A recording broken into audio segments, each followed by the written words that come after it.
Okay. Yes, dear participants, we are ready to start our regular seminar, and I'm pleased to announce that our regular seminar, our first meeting in this studying year is open. First of all, I would like to greet our participant. My kindly regards to our Vietnamese participants. Good morning, ladies and gentlemen. Vietnam. My kindly regard to our participant in Rostov. Good morning. Good morning. Morning. Morning. Good afternoon. Good afternoon to Vietnamese colleagues. From Hanoi. Yes, because I take into account Moscow time, dear Vietnamese friend, I apologize. Of course, you already have afternoon. Good afternoon again. And of course, I am pleased to greet our personal participant, Rosa Sagitova, and her colleagues. And let us start with some introduction of our experts that are present today in this room and our remote expert. Let's start from this auditorium. Assistant Professor of Global Economy and Alexander Sergeyevich Fedushin. Professor of the same department, Елизавета Сергеевна Соколова. Assistant Professor of Department of Economic and Finance, Елизавета Валентиновна Глоблина. Our dear editor of Journal of Review of Business and Economic Study, Zbigniew Mezhva. Our dear Assistant Professor of Management Department, Alla Vadimovna Felushina. And one more professor, is it late? Bogotyrev Semyon Yuryevich. And now about our remote expert. Our old friend, representative of Rostov University of Rural Development, Alina Vladimirovna Andreeva. We can see her surrounded by a group of students. I'm greeting. And of course, our dear friend, Rosa Sagitova from Business School of Portsmouth University. Rosa, we greet you. And hope that today's presentation will be very interesting because theme of our today discussion is comparative analysis of BRICS and Vietnam borrowing markets. Very interesting theme, and I think that one of the most popular among scientific society right now. And what else? Just a few technical precautions. Dear student in our room, in case of any technical problem, when you asking a question after presentation of our reporter, come here and use this microphone instead of unworking yours. And in case of any problem with sound, I mean, it concerns our remote participant. Don't hesitate to use this SMS field for asking question. What else? I wish all of our presenters good luck. And let's start our discussion. First, I give the floor to participant, to representative of Banking Academy of Vietnam. Presentation of Dr. Chan Han and Pham Thu Thuy Yes. Introduction to Vietnamese borrowing market.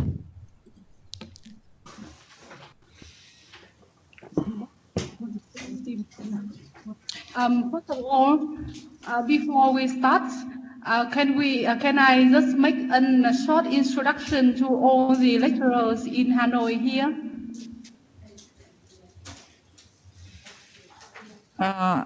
Is it your presentation? I beg your pardon. Okay, so we will have two presentations. The first one is an introduction to Vietnamese credit market, which is by yours. Then our reporter is representative for Financial University, and we continue our discussion with the second part of Vietnamese presentation. I already sent you our agenda. Have you got it? Okay. Tên là sẽ nói trước.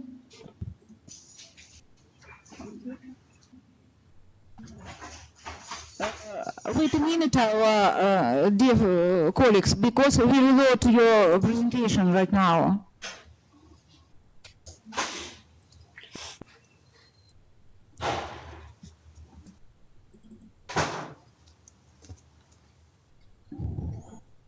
Quỳnh ơi, Quỳnh, em có cái lịch gặp việc không? Cái agenda không?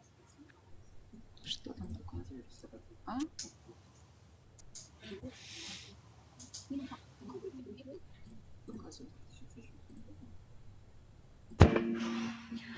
Sorry, we are not quite sure about your agenda. So what would you like?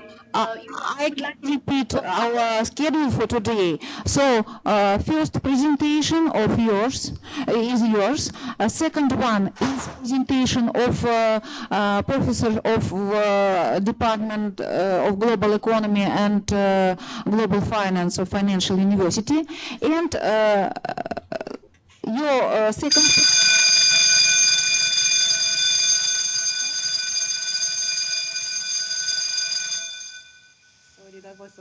Okay.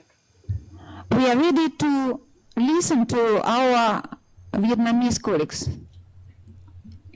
Start, please.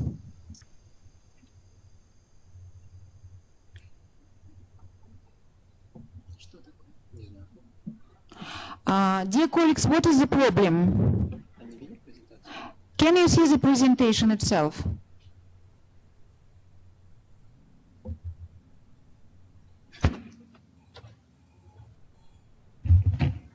All right, can you hear me? Mm-hmm. Very clearly.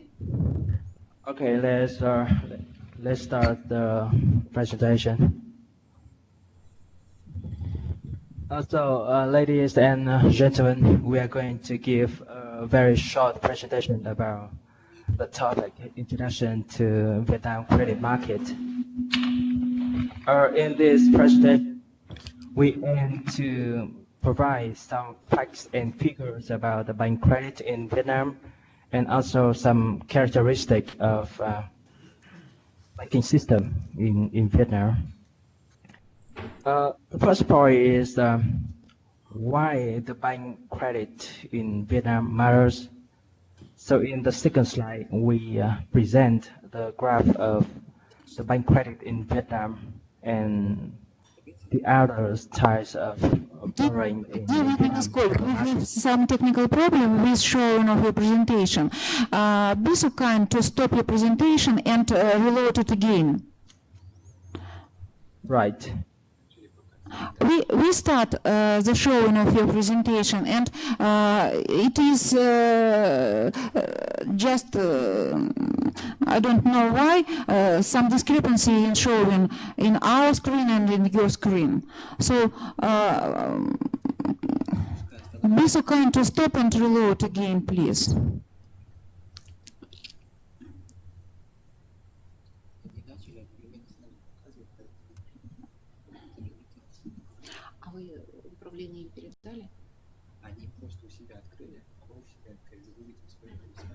Right.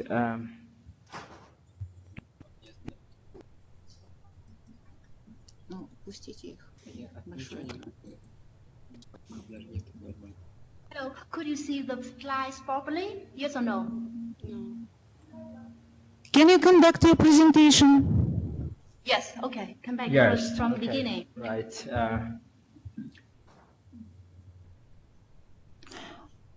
Reopen it, please. Yes. Can you hear me? Very clearly, of course. Okay. Ladies and gentlemen, we are going to give a short presentation with the title Introduction to Vietnam Credit Market. Sorry, dear colleagues, we can hear you, but we can't see your presentation. Can you reload it again and start from the very beginning? Okay, let me talk with the technicians. Mm-hmm.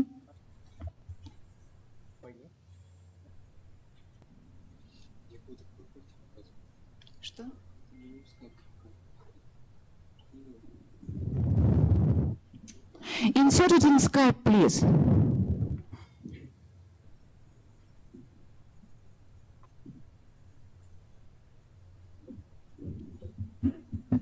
Or let us conduct a presentation.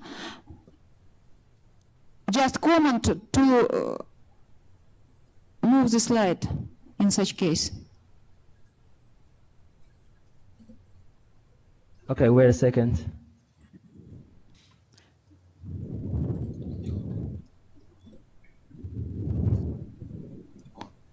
Mm-hmm. Okay, we are ready to see and to listen to your presentation. Thank you. Yes, we're waiting for the technicians to display our PowerPoint slides. Mm-hmm.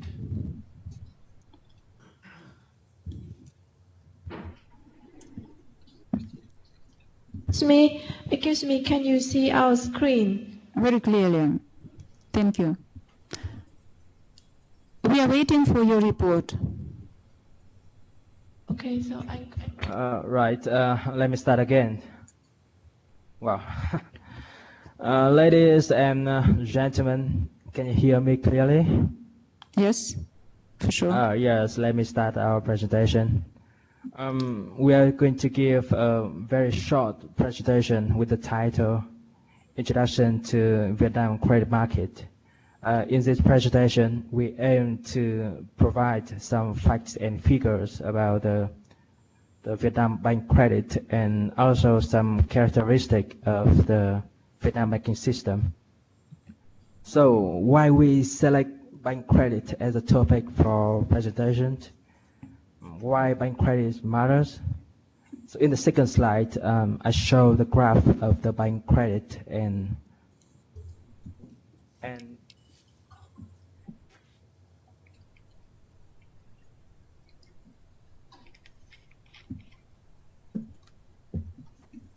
yes, in the second slide, we show some figures about the bank credit in Vietnam and the other types of borrowing. As you can see, the blue line depicts the bank credit and the bars depict the summation of the government bonds, the corporate bonds, and the equity market capitalization. You can see that by the year end of 2017, the bank credit over GDP in Vietnam accounts for nearly 140%. However, the summation of the government bonds, corporate bonds, and equity market cap only account for less than 80%, which is a half of the bank credit. So it shows the fact that the bank credit is the domination in the Vietnam borrowing market. Please move to the next slide.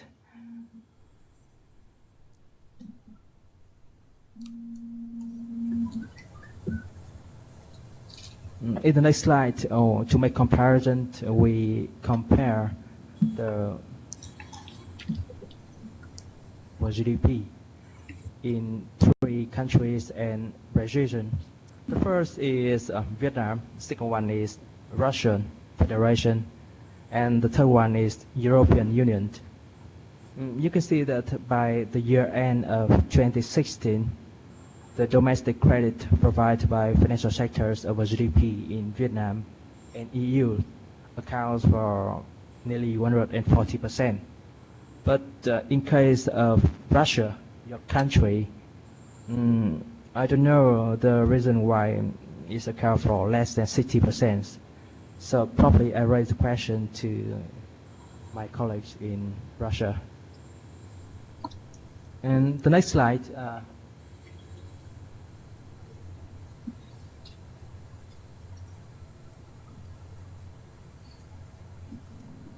Yes, the next slide I show the domestic credit provided by the banks over GDP of 3 countries and regions, Russia, EU, and Vietnam. Why the ratio of Vietnam stay the same? It's nearly 140%, and the EU ones decrease very sharply, and the Russia ratio, I think, it remain constant. So I guess probably Vietnam and Russia share the same characteristic, which means the domestic credit provided by banks dominate other types of borrowing. So that's why the bank credit in our countries matter. In the next slide, I present the credit goal rate and the NPL, the non-performing loan ratios of Vietnamese banks from 2011 to 2017. You can see on the slide, the red line depicts the credit growth and the blue bars depicts the NPL over years. Firstly, the most important point is that the bank credit in Vietnam expand very rapidly over years, with the growth rate of nearly 30% per year. And the second point is we remained very low NPL ratio over years. You can see that the blue bars, the NPL we keep less than nearly 2.5% over years. And to make comparisons, we compare the NPL of Vietnam to Russia and the EU. The data I got is from World Bank Financial Statistics Department. Why Vietnam NPL ratios keeps very low level, less than 3%. The EU one decreased very sharply, and for the Russia, well, over the past few years, the NPL ratio of Russia increased very significantly. So probably there are some stories behind these figures, and I hope our colleagues in Russia can explain that. Miss, the next part. Dr. Mạnh. So having heard about the general situation of the credit market in Vietnam, now I'm going to present a little bit more deeply about the Vietnam credit market. So as you see on the slides, here are our credit institutions in Vietnam.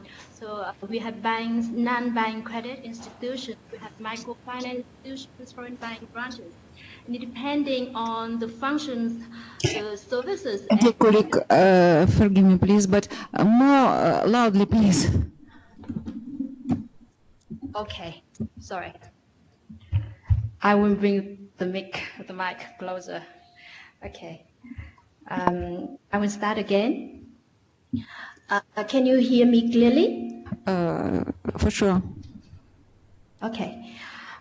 So I'm going to present more deeply about the Vietnam credit markets as well as its characteristics. So as you see on the slide, here are our credit institutions in Vietnam. So we have banks, non-bank credit institutions, we have microfinance institutions, foreign bank branches. And according to features, functions, and services and other characteristics of banks, so we have commercial banks, we have policies banks, we have cooperative banks. So Policy Banks previously was the Bank for the Poor of Vietnam. It was established to help the poor to get out of poverty and to have the low-income people in rural areas and to perform other national policies for the poor in Vietnam. And for Cooperative Bank, it was established to strengthen the development of people's credit fund in Vietnam. And for commercial banks, we have 4 types of commercial banks depending on the share capital of the banks. So we have state-owned commercial banks, joint stock commercial bank, 100% foreign-owned commercial banks, and joint venture banks. So for the next slide, as you see, is the number of Vietnam credit institutions. The figures are for 4 years. However, we would like you to look at the number for 2018.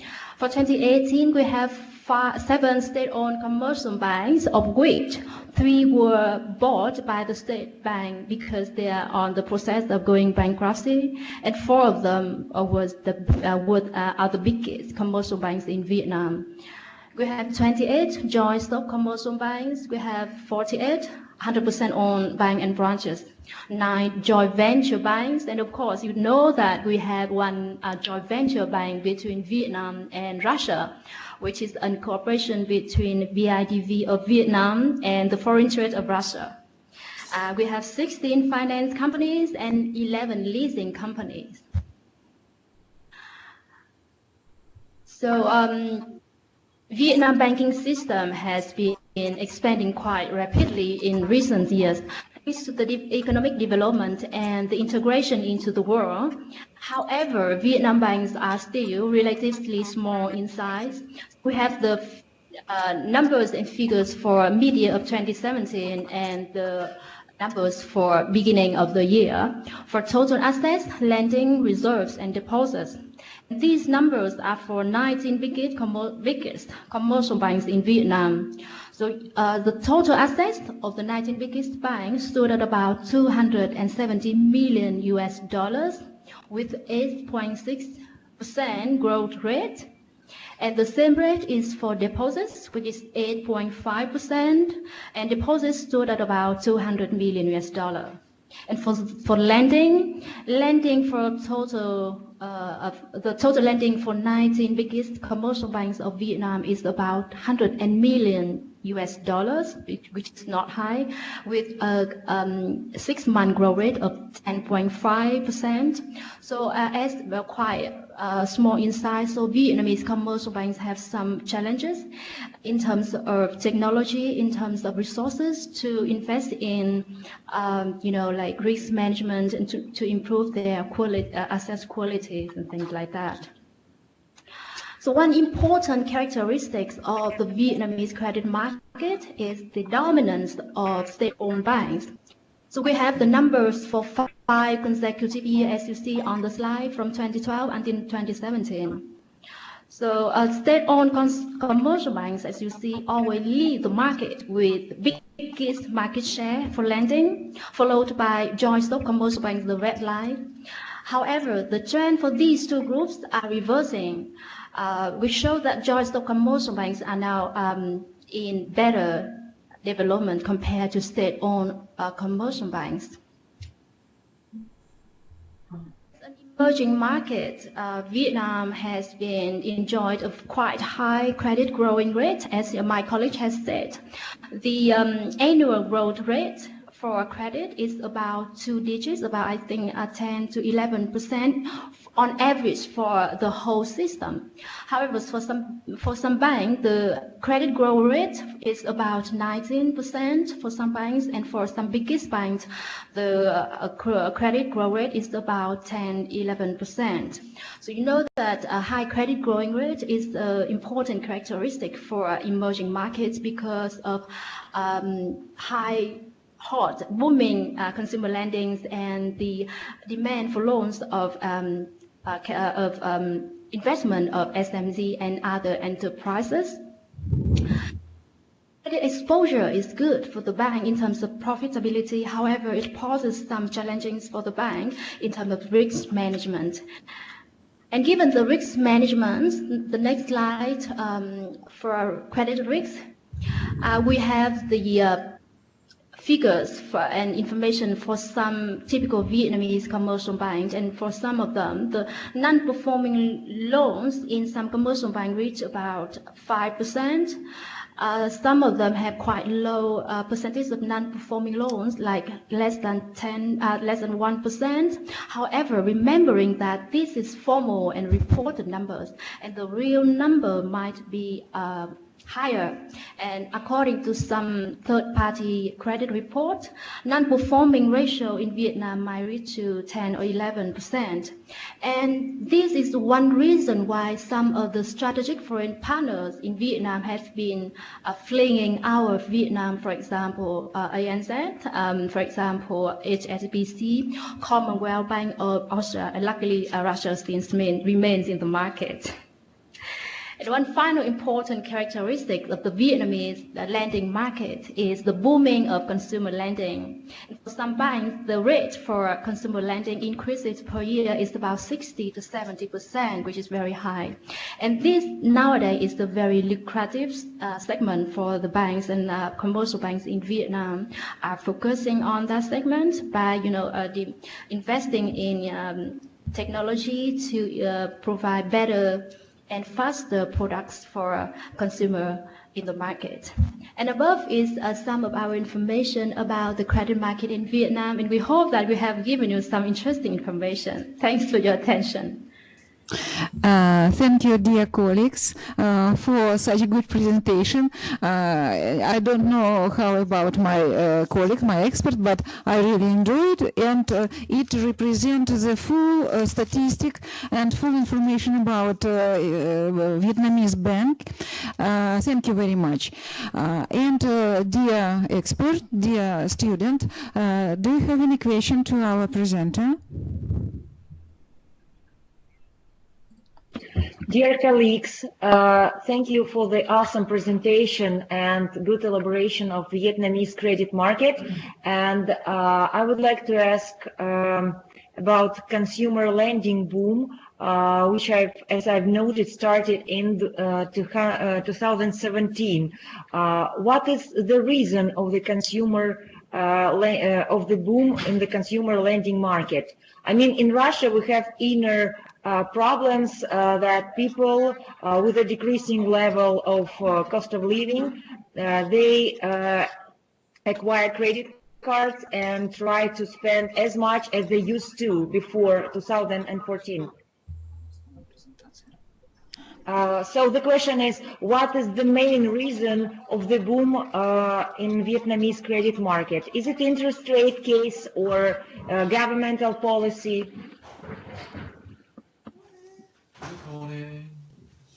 Thank you very much for your question.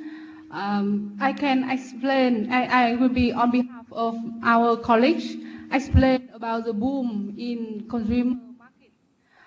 Firstly, it's because of the rapid growth rate in Vietnamese population. And secondly,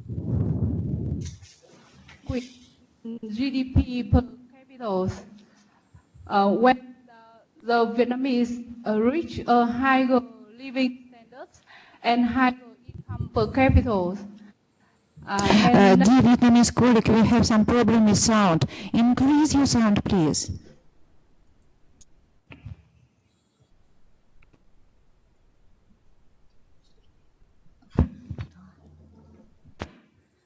Okay, so can you hear me better? Is that clearer? We try, let's check. How can we hear you? Okay, so I will move to the other place, maybe use the other mic.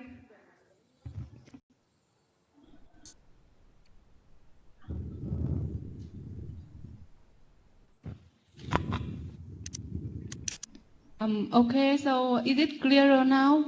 For sure, now it's clear. Thank you. So on behalf of our college, I will explain about your question, why Vietnamese consumer lending is booming. The booming starts from 2014, and the peak of that growth rate is around 30% of growth in consumer lending. So the reasons can be attributed to three factors. The first one is an increase in Vietnamese population growth rate. And the population is growing fastly.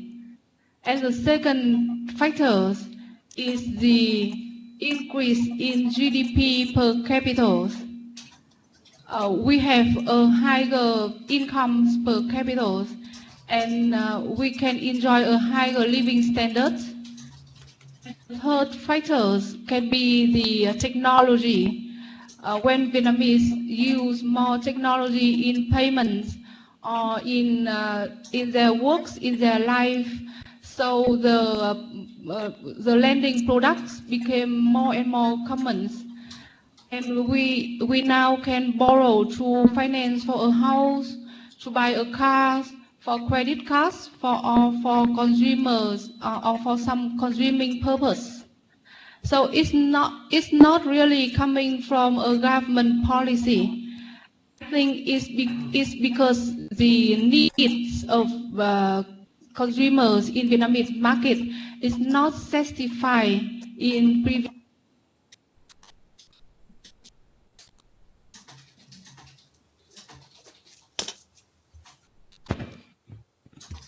And now, with the competition of many banks and financial companies, they competing each other and they providing better product for customers. That's why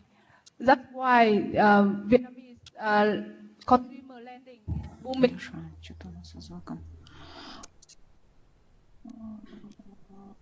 Okay, I think we can't succeed in our struggle with sound problem. Alina, are you satisfied with Vietnamese answer? Inna Vladimirovna and our dear Vietnamese colleagues, thank you for the question, and it was elaborated pretty much. It was interesting to know about standards of living and the situation of the borrowing market in Vietnam. So, like you are, guys, keep on. Thank you.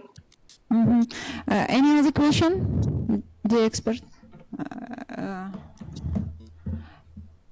You can use your own microphone. Just tell us its number. 72. Okay. Hello. So, can you hear me? Dear Vietnamese colleague, can you hear our student's question? Yes, we can hear you. Continue asking, please. So, as you have provided us with a graph of NPL rate, I've noticed that Russian NPL rate is pretty much higher than in Vietnam. So, I would like to ask you whether you can provide us with any piece of advice on how Russia can decrease the rate of NPL.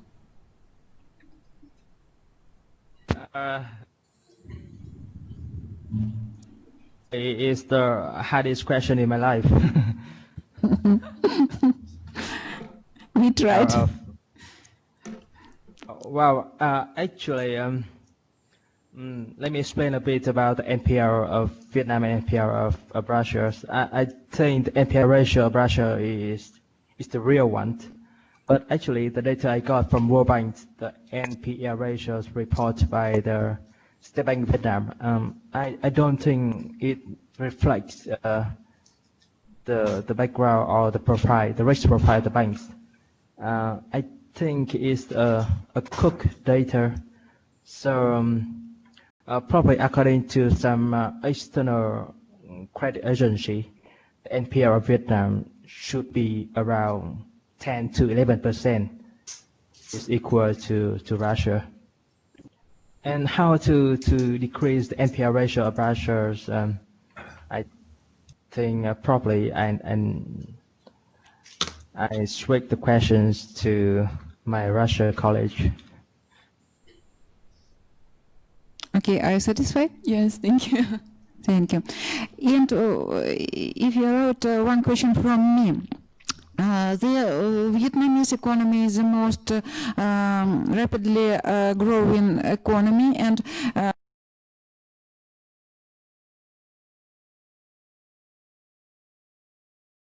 our bank that serve export-import operation between our country, and it just a request for the future presentations. We would like to know in details about its work, and another thing.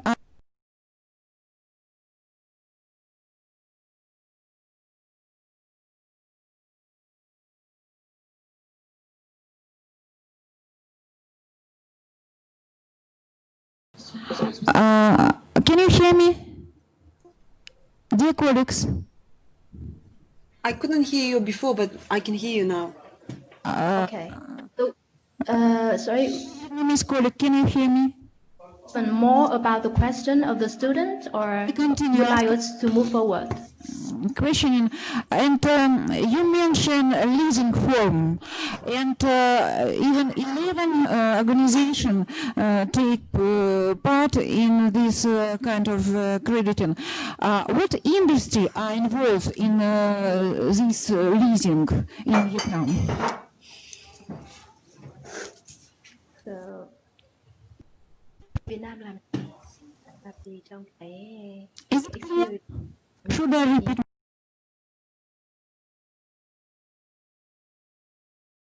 Experience of Vietnam in terms of managed non-performing loans?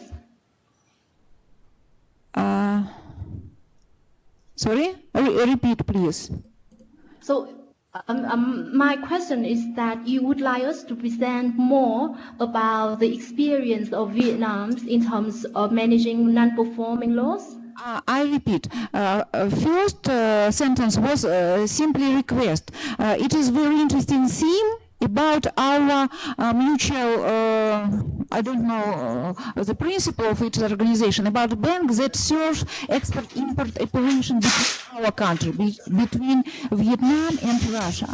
And my question was, you mentioned leasing as kind of credit operation. So how many industry and what industry exactly are involved in this leasing operation? Sorry, I'm not quite sure about your question. Could you please repeat that? I'm not sure I get your question. Could you please repeat your question? You name 11 banking institutions that provide leasing, and which industries of Vietnam are involved in such kind of banking operation, in leasing operation? Okay, we have 11 leasing companies. Normally, they are companies of banks, so they are owned by banks of Vietnam. And companies normally provide loans and for big enterprises. Vietnam Airlines and the Petroleum of Vietnam, the Petroleum Corporation is the big customers of some leasing company in Vietnam. Normally, SME do not take loans from leasing company, just big enterprises. Are the aircraft company that use leasing, or maybe a big agricultural firm or any others? Normally, we just industrial companies normally seek leasing, not agricultural companies. Okay, thank you for your answer. Dear expert, do you have any other question to our Vietnamese colleagues? Professor Bogotyrev, please.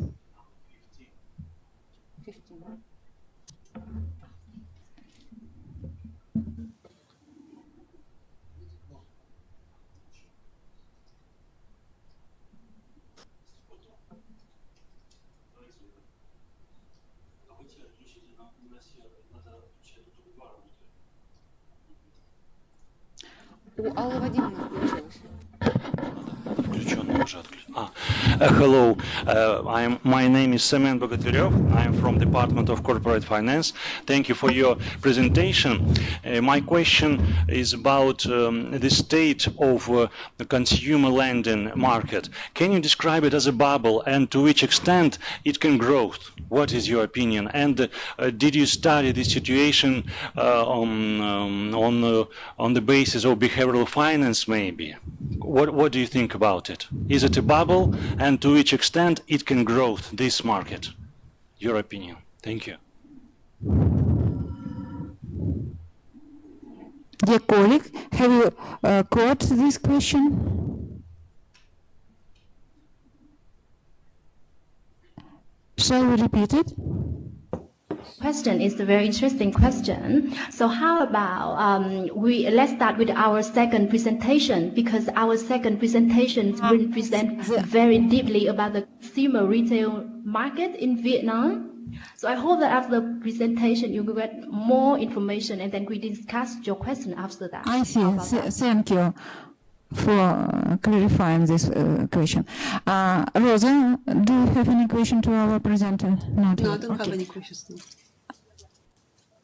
Number 4, Professor Agloblina.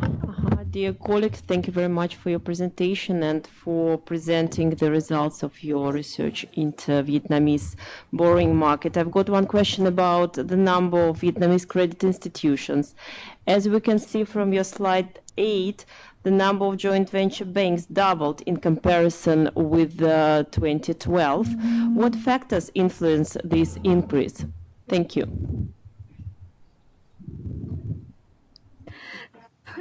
I think more foreign banks would like to have cooperation with Vietnamese bank in Vietnam. I think because Vietnamese market is a dynamic and very and fast developing market. So as you see, the number of joint stock commercial banks and bank and branches are also very high in Vietnam, 48. Wholly foreign owned banks. So that means Vietnam credit in Vietnam credit markets is quite, lucrative markets, very promising. Thanks to the fast economic development and our policies in terms of, attracting FDI in Vietnam are also very good for foreign partners. So I think these are the main features why foreign banks would like to have investor in Vietnam. Thank you. Okay, I think it's enough for first presentation, and we continue our discussion. It's floor for our next presenter, Professor Zharikov.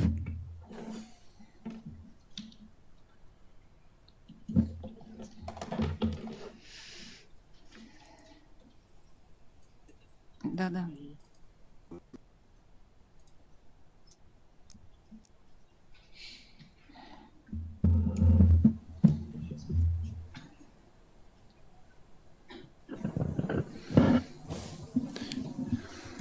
Okay, ladies and gentlemen, good morning, everyone. Thank you very much for your great presentations about the Vietnamese economy and regional credit markets and all those banking issues. I'd like to elaborate a bit on the regional markets and the idea actually of a regional market, regional Asian market, debt market in Asia was developed in the early 2000s. It was the Chiang Mai initiative of 2001, and it was initiated by China especially.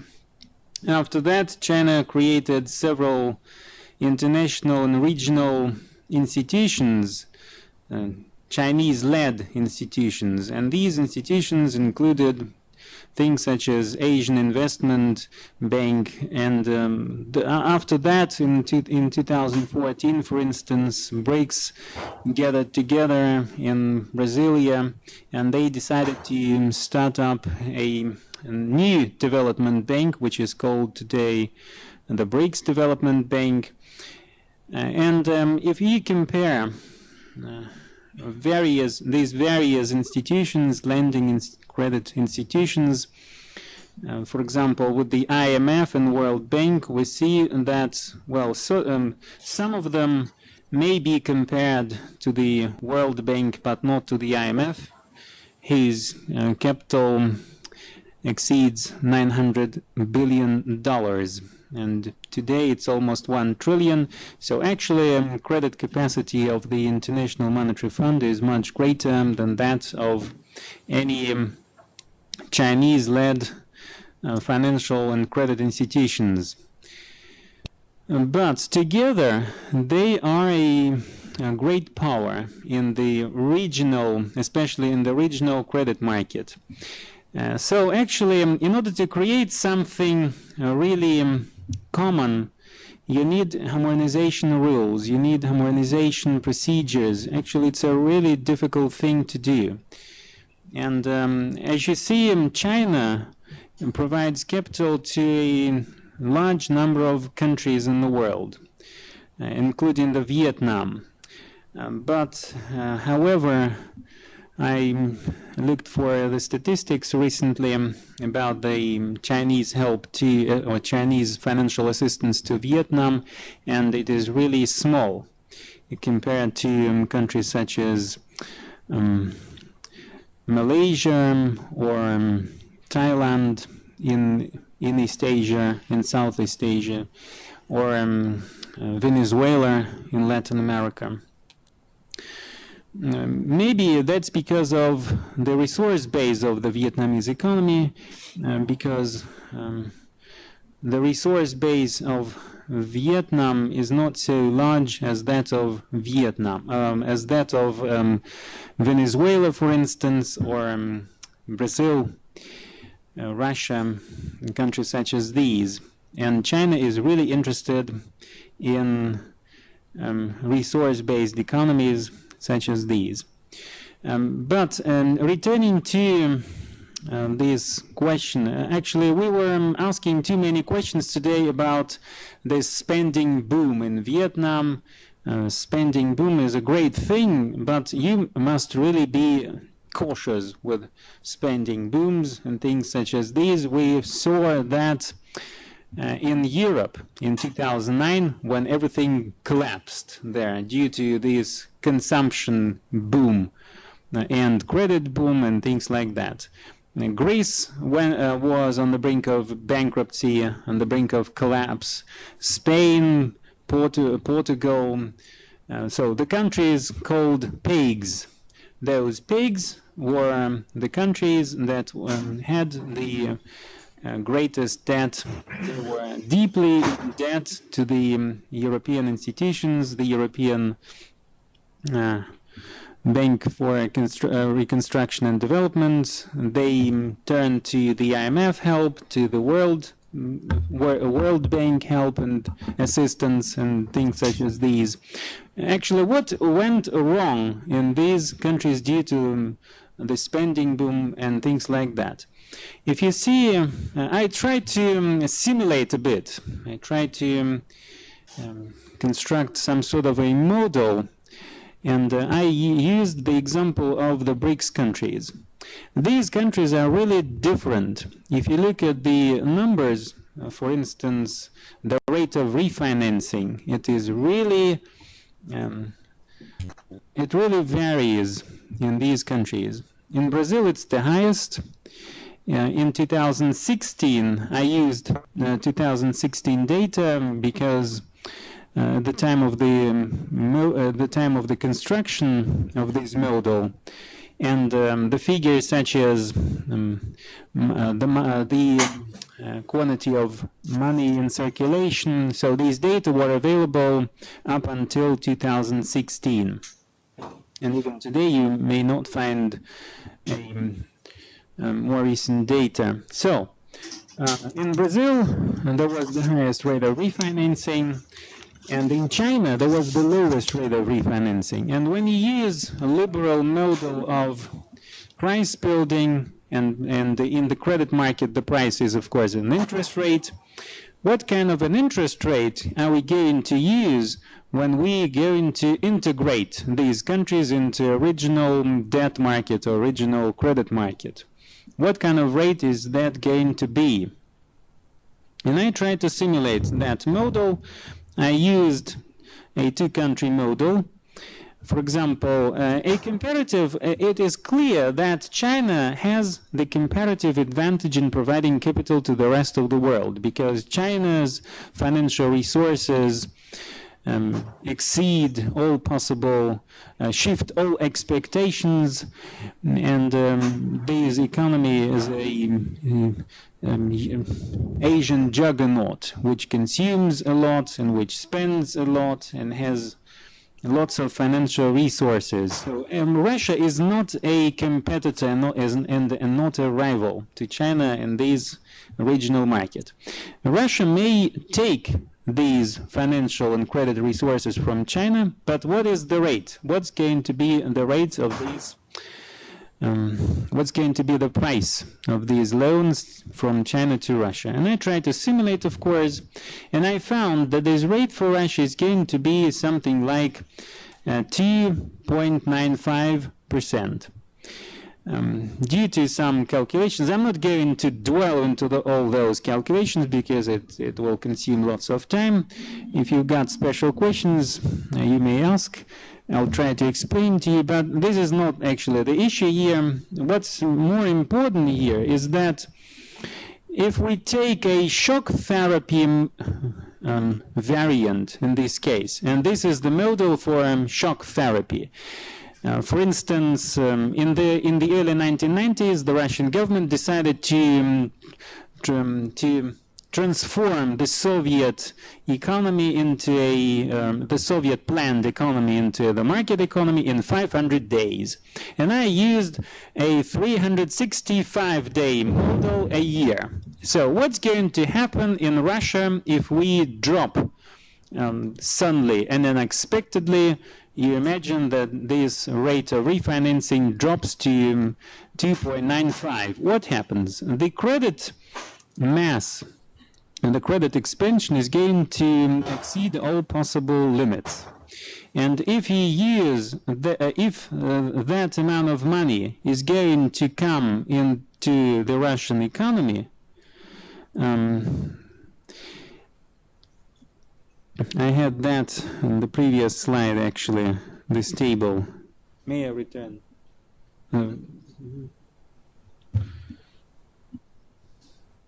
Yeah. This one. So the amount of credit which is going to be provided at that rate for Russia is $83.73 billion. This is a huge amount of money. In order to consume that amount of money, Russia needs to grow in a year at a 66% economic growth of GDP in order to be able to consume that huge amount of money. This is absolutely impossible. And actually this explains why Greece, Spain, Portugal went into such a deep depression and recession, economic crisis and things such as this, because it is absolutely impossible for nations such as these and small economies such as these. Russia, maybe it's a big economy territorially speaking, but in terms of the GDP, it is not as big economy as China or the United States. And so in order to be able to consume that huge amount of money, you need to have some great economic growth, very rapid. So my idea is here to create a regional common market gradually. To divide this or divide this sort of amount of money into small trenches, and very slowly and very cautiously inject these credit facilities, credit and financial assistance to the economies such as Brazil, Russia, South African Republic, India, or even Vietnam. Actually, in this graph, in this chart, we may use any kind of country. So you just take the money in circulation data from the IMF and you put it there, and there's no difficulty actually in calculating all those things.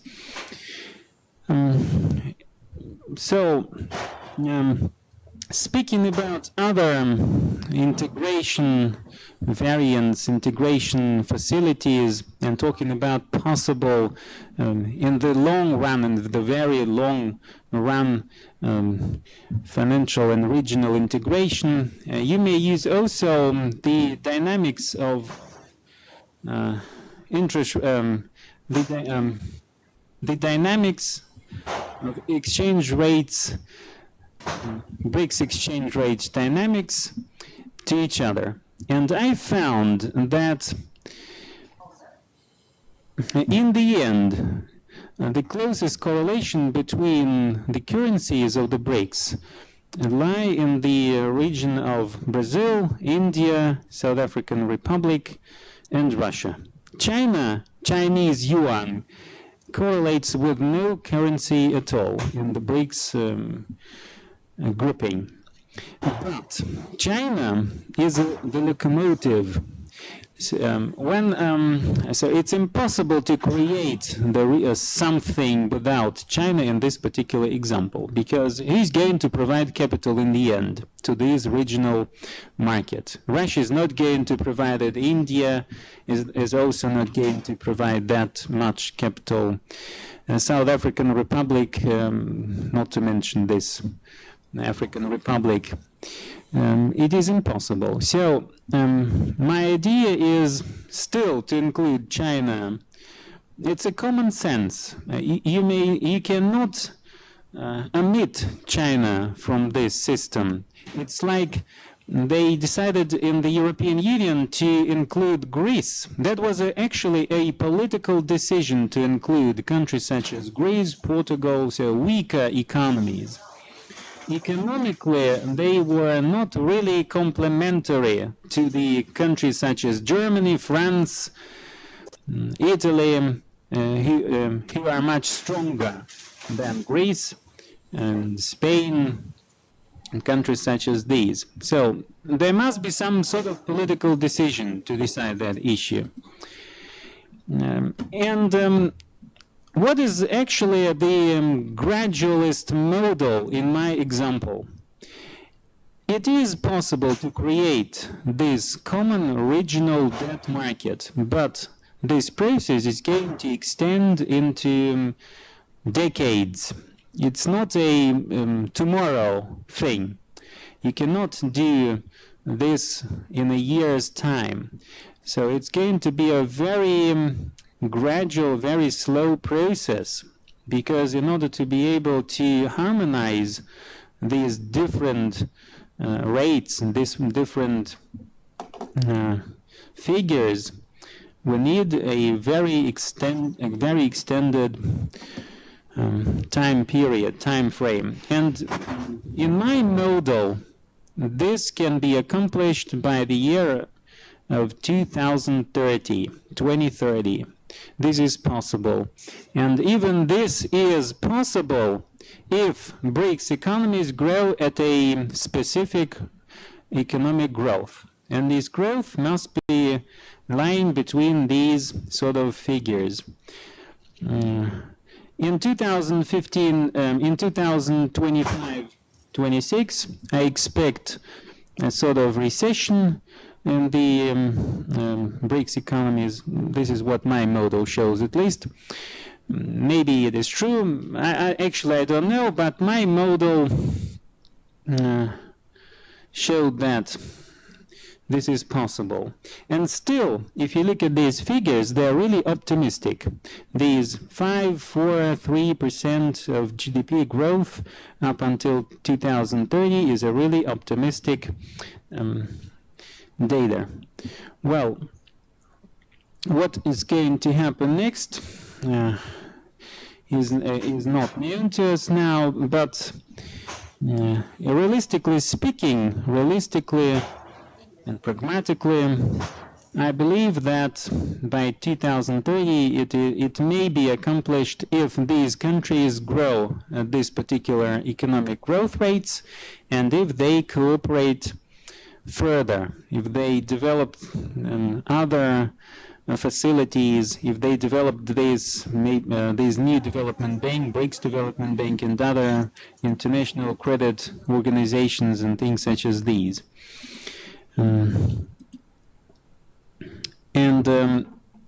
If we look also at the debt problems of Russia, for instance, we see that Russia is a country of booms and busts.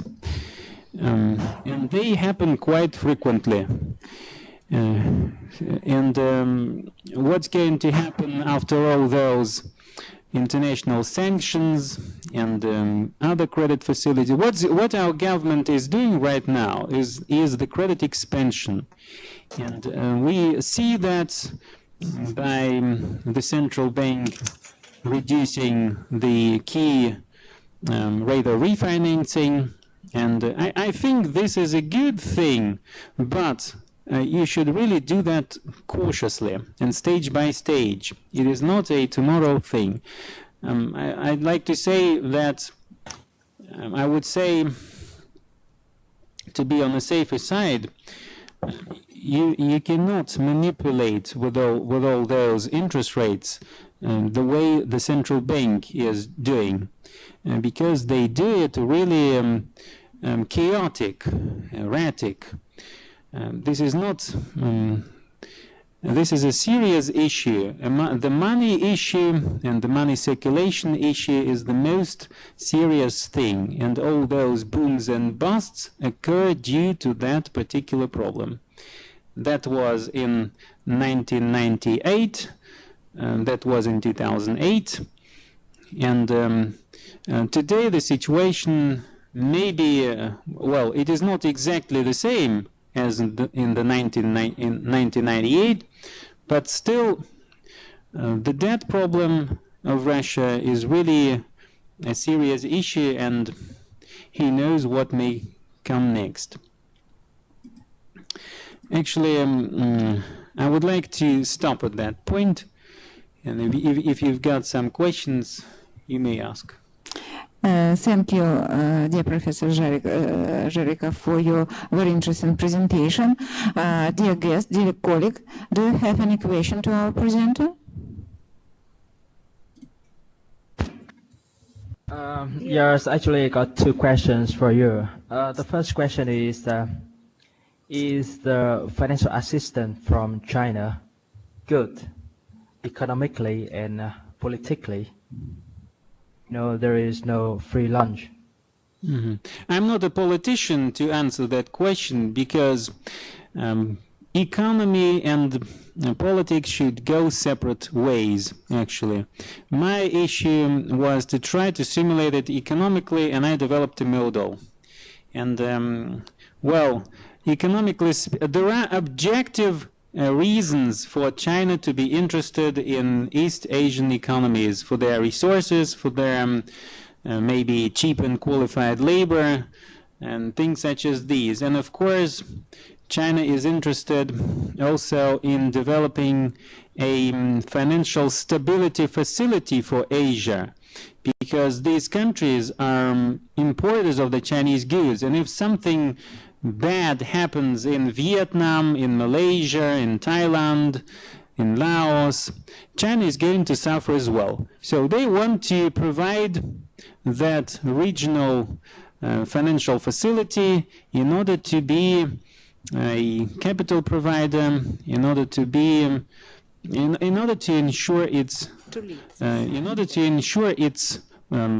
key markets, in order to ensure to stabilize all the financial and key economic data and things such as this. If you understand what I say.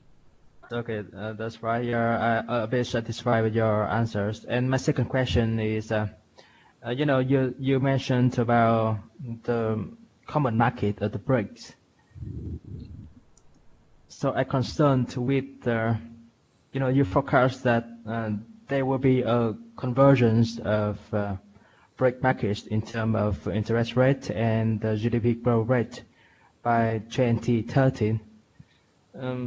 I was wondering because, the BRICS include 5 countries with different currencies, different geographies, and probably different development level. So is it possible to get a convergence in interest rate and GDP growth rate? It's like, one size fits all. Well, actually, in order to convert something, in order to create a harmonized market, you need a lot of time. My model shows that this may happen by 2030. I'm not sure, of course. Nobody is going to be sure in that particular case. As you say, these countries are very different, and Africa and Brazil are lying on different continents. China, Russia, and India are Eurasian economies, Eurasian countries, but still their cultural, their ideology, language, everything is different, of course, and this sort of integration is a dream kind of thing. But this dream lasts for more than 15 years. BRICS started in 2001, this whole concept, and now it's 2018. It's 17 years since Jim O'Neill introduced that acronym BRICS on November the 30th, 2001, after 9/11 in the United States. When he said that there's something wrong in the world economy and you must have some sort of more effective global economic BRICS to lay the new foundation for the new global economy. And this dream, this BRICS dream, is a 17 years concept. Maybe it's a dream, maybe it's a myth, like someone says, but it's 17 years since the start of this theory on BRICS. And there are many scientific publications, many works, writings on these issues. I'm not the only scientist who is dealing with this problem, with this particular issue. But scientists such as me believe that this dream may come true in the end. Maybe not 2030, maybe it's going to be 2050, but still the economic integration, that sort of economic integration is transforming, and we see that there are organizations which are not connected by territory. For example, there is IPSA organization, which means India, Brazil, South Africa, and things such as these. So these acronyms go further and further and further, and they're multiplying each year, and all those sorts of models. In economics, we usually construct models. So he knows maybe it is possible. Any other question to our presenter?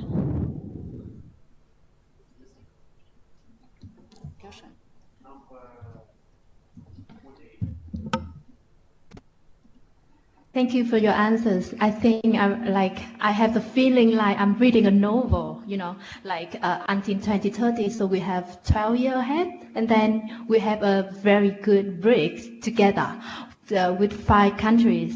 So is promised, according to you, is promising that we have a harmonization in terms of GDP, in terms of interest rates for the BRICS country. So do you think it will be possible for a common currency between the BRICS country? A common currency to be introduced for the BRICS. I also try to develop a model such as these, a common currency. It can be called the BRICS currency or fiver.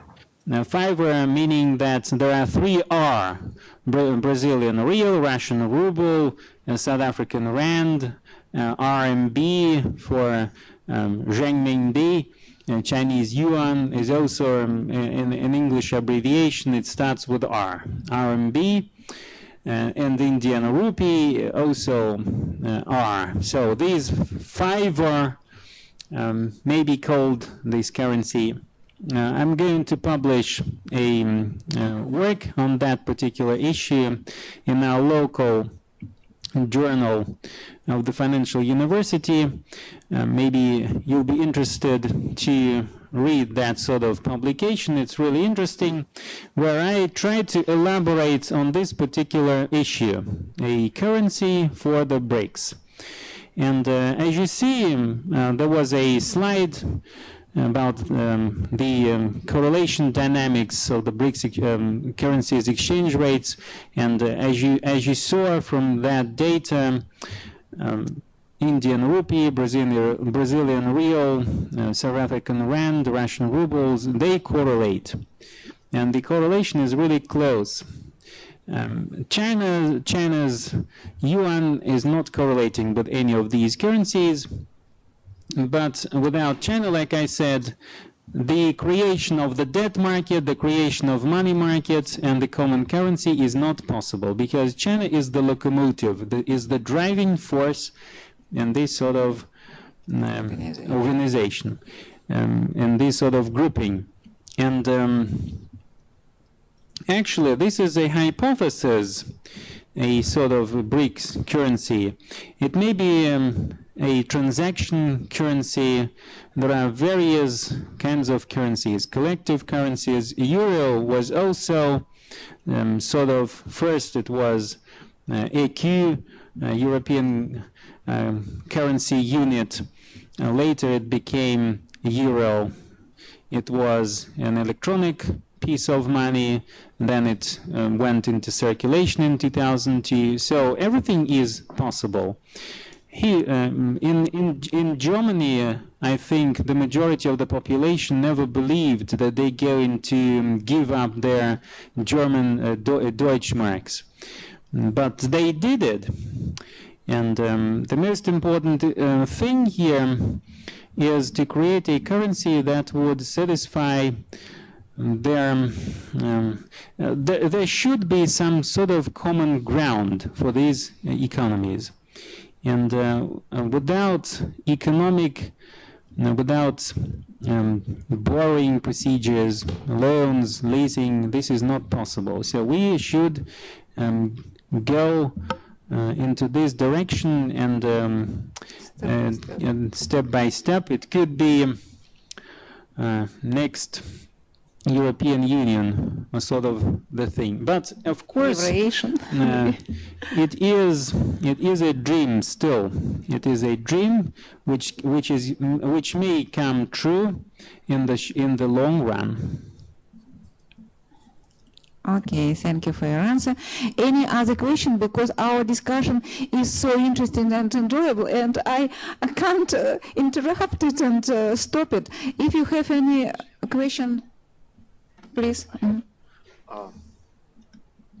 Thank you for your presentation. You gave some interesting data on this model, and how do you suppose, what are the chances that this model will come true? It's 50-50, or it's probably yes or probably not? The probability of this model coming true is, in my example, it was 20-30. I tried to develop various kinds of models. I actually was breaking my brain on that particular issue for several months. It's like a really difficult child to be born in my situation, and I used lots of aggregates, lots of financial data, and I made mistakes many times. This, what you saw right now, is the optimal model and sort of average model. And in my particular case, it may happen in 2030. Thank you. Any other questions to our reporter? Not one. So, now it is time to discussion. Dear colleague, can you support me in my hesitation about starting our next presentation? Because we are strictly limited in our time, and it is less than 20 minutes left in our disposal. So we have I have such suggestion to postpone the second presentation of our Vietnamese friends, of our Vietnamese colleagues, to our other time of meeting because of very interesting content of this presentation. And if you support me, give me any kind of signs that you agree with my opinion. Or should we continue presentation of our Vietnamese friends, this meeting? Okay, it seems to continue presentation support. Dear Vietnamese friend, now it is your turn to present your report. Thank you, Professor Zharikov, for a very interesting report. Okay.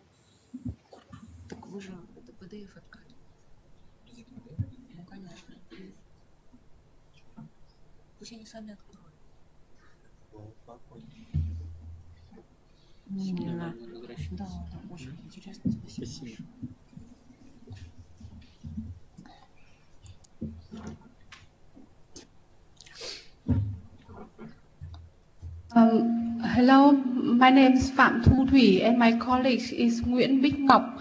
We together present the topic of Vietnamese retail lending market.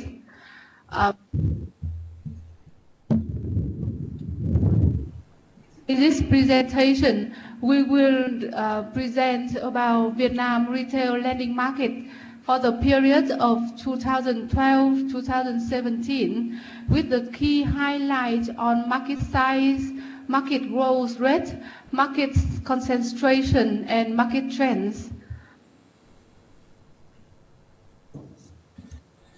Look at the market size. The chart shows personal loan as percentage of GDP by countries in 2017. And we can see that Finland has the highest personal loan over GDP ratio of 42%. Ranks the second and the third position is Italy and Canada, which is more than 30%, and followed by Ireland and Greece, which is more than 20%. The other countries are less than 20%. If we compare with Vietnamese market, the consumer loan over GDP ratio of Vietnam is now 22.4% and is increasing fastly because retail market is considered as a potential market in Vietnam, and almost all banks want to fostering their retail business. The next slide is about market shares in Vietnam retail lending market. And the retail lending market is served by 3 providers. They are commercial banks, financial companies, and other providers, such as microfinance institutions. In 2013, the market shares of commercial banks is 91%.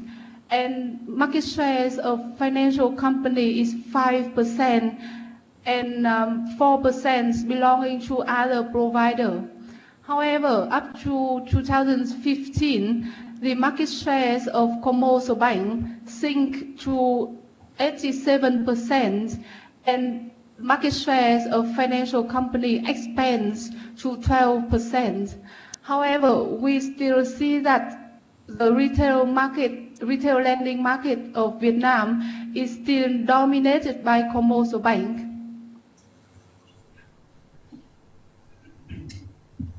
When we look at the market size, the retail lending market that is provided by commercial banks, we have now 35 commercial banks, which can be classified into 4 groups according to charter capitals. The group of big banks, which consists of 4 banks, have a charter capitals of more than 1,300 million US dollars. We have 9 medium banks, which charter capitals range from 450 to 900 million US dollars. We have 9 small banks whose charter capitals range from 220 to 449 million US dollars. And we have 13 very small banks. When we look at the pie charts, you can see that big banks account for 38% of the whole system charter capitals, whereas medium bank accounts for 34% of the whole system charter capitals, and small bank account for 70%, very small bank account for 10%. So in the next slides, we provide you data collected from 20 biggest Vietnamese banks, and we also estimate the data from other very small banks to have the data of the market. The bar show you the amount of retail loans provided by commercial banks, and we can see that the figures in 2017 is more than doubles the figure of 2012. The orange line show you the growth rate of the market. The market has peaked in 2014, which is 35% of growth rate, and it's decreased gradually, but still very high, more than 25%. Here we give you a snapshot of retail lending business of the big and medium Vietnamese bank, and you can see that all of the banks are increased significantly in their retail lending. These charts show you retail loans and total loans of Vietnamese commercial bank in 2017. We can see that retail loans is becoming an important business of commercial bank in Vietnam. And here is the percentage of retail lending on total lending of big and medium commercial banks. We can see that except for one downward trend of one Vietnamese commercial bank, that is SCB, Sacombank, the other banks show a trend in percentage of retail lending on total lending. That means retail lending, the retail market becoming an important segment of Vietnamese lending business. And here we look at the growth rate for the period of 2013 to 2017. That is illustrated in the orange line. And when we look at the bar charts show the average annual growth rate of Vietnamese retail lending market. That is an average for the period. And the last column, the last bar, show you the whole market annual growth rate, which is 25.9%. And if we compare this figure with the growth rate of the market of the credit market in general, which is around 10 to 11%, we can see that retail market have a very fast and very impressive growth rate. When we look at four groups of banks, the group of very small and foreign banks achieved the highest growth rate of 37.4%, and followed by the group of big banks, 27%, and the group of medium bank and small bank also achieved very high growth rate. And here, that is the retail lending growth rate of Vietnamese commercial bank in the year 2017. We can see that many banks achieve the growth rate around 30%, and especially VIB, that is Vietnamese International Bank, they the growth rate of 80% in that years, so very impressive. We talk about the market concentration. We calculate the retail lending market shares of Vietnamese commercial bank, and we see that the market is dominated by big banks and medium banks. The market shares of big bank in 2013 is 47%, and medium bank is 35%. In 2017, the market share of big bank increased to 53%, and the market share of medium bank is 30%. So the group of big bank and medium bank, they account for 83% of the market. We also calculate the market concentration ratio, which is the CR4. CR4 is concentration ratio of four biggest banks in Vietnamese retail lending market, and we can see that it's increasing from 46.6% in 2013 up to 52.6% in 2017. We calculate Herfiro Hitchman Index of Vietnamese lending market, and we see that it's gradually decreased. However, the number is still very high, more than 1,000, and that shows that Vietnamese market is highly concentrated. So all the figures Sorry for interrupting you, but we have only 5 minutes in our disposal left. Sorry? Oh, okay. Okay, so we will show you about the trends in the market. Yeah. Relating to the trends in the Vietnam retail lending markets, in which I'd like to present three major trends, which are process, banking channels, and the rise of other providers.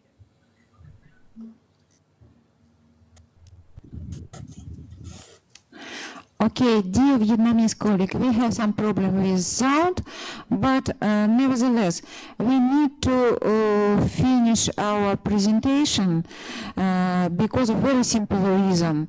We have no time for question at all. So my suggestion is, if you have, dear our remote expert, if you have any question to our Vietnamese presenter, please send them by email to me, and I will send your question to our presenter. Okay, dear colleague, can you hear me clearly? Yes, we can hear you. Yes.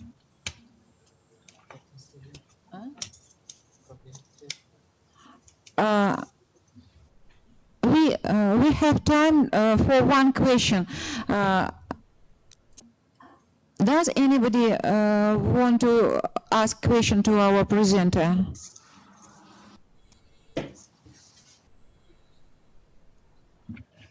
We have a question that was discussed in the first part of our webinar today So what is the reason of the lowest rates of NPL? Is it economic growth and economic stability for Vietnamese citizens who get the credit and paid it off? So it is the source of economic growth in country. So lower NPL rate means higher economic and living standards as far as I can get. So there is no bubble, or there is some assumption of a bubble on the borrowing market of Vietnam. Thank you. Dear Vietnamese friend, it's your turn to answer.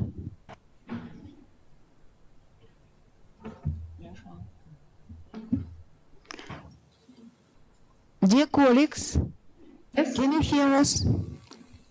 Yes, we hear your question, and as I understand, you want to ask whether is that the occasion that there's a credit bubbles in the market or not. Well, Vietnam is an emerging market, so the characteristic is high growth rate, and we still control NPL, however, I think that the characteristic of emerging market is risky and is high growth rate. Up to now, we don't think there will be a credit bubbles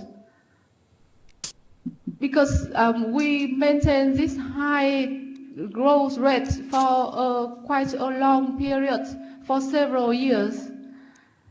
And all the banks still have strategies to expand their credit as well as retail credit. And the State Bank of Vietnam is trying to control the NPL ratio. So from my perspective, the economy is now quite stable, and at this time we are not afraid about the credit bubbles. Okay, Alina, are you satisfied with? Yes. Thank you very much. I anticipated this comment, so I'm pretty satisfied. Thanks for the discussion. Dear colleague, we came to conclusion, and at the end of our discussion, I would like to thank all our participants, all our dear experts, and all our presenters for the interesting report. And I hope that our discussion was fruitful and mutually useful. Thank you very much. Until new meetings here in this room, and we hope that we will listen new report of new researchers, and till next meeting then. Yes, thank you. On behalf of all my colleagues in Hanoi, we're looking forward for such webinar or such online conference in the futures. We wish you all have good health and good success and good happiness in the futures. Thank you. Thank you for your kindly words, for your kindly regards. Thank all of you, dear colleagues. Yes, bye. Bye.